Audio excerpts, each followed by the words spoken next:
Lakini jambo la msingi ningependa kusisitiza, hii ni fainali ina mvuto mkubwa. Hapa ninapozungumza nanyi, wapo wageni wengi kutoka mataifa mbalimbali wanakuja kwa ajili ya mchezo huu. Kuna watu wanafunga safari hivi sasa kutoka Marekani kuja kuona Simba hii. Kuna watu wanafunga safari kutoka Ulaya zote wanakuja kuona fainali hii. Wewe mwana Simba wa hapa, changamkia kununua tiketi yako. Na wapo watu ambao watanunua tiketi nyingi kwa mpigo, alafu watakuja kulangua siku ya mechi. Tusingependa kuona mwana Simba unaingia mzunguko kwa shilingi 20,000 wakati wenzio wamelipia shilingi 7,000.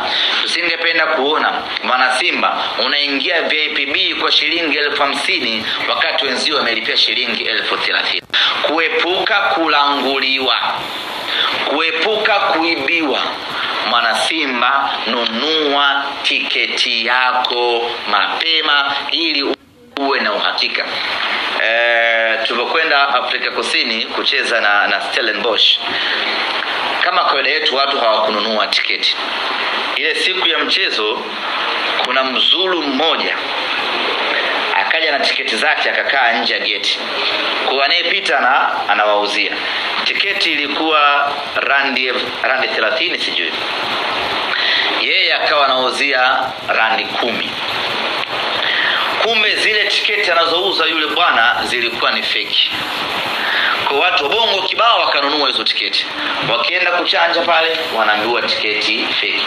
Ikatokea vurugu kubwa kweli kweli pale mpaka viongozi walipokuja kutatua hiyo changamoto, tiketi zikanunuliwa nyingine upya, wakaruhusiwa kuingia uwanjani. Kwa uhuni uko everywhere. Kuepuka kufanyiwa uhuni ni wewe kununua tiketi yako mapema. Nunua sasa ili kuepuka watu kukufanya wewe mjinga. Kama kawaida yetu, wana Simba, tunapokuwa na tukio kubwa lazima tufanye hamasa. Haijalishi tiketi zitaisha, haijalishi mauzo yatakuwa mazuri, lakini lazima tufanye hamasa. Na tutafanya hamasa kwa sababu tumeshasema ya kwamba tunataka kufanya mchezo wetu huu kuwa ni mchezo wenye hadhi, wenye thamani na mchezo maarufu kweli kweli. Tarehe 20 ya mwezi wa 5 tutafanya uzinduzi wa hamasa katika viwanja vya Mbagala za Kiem.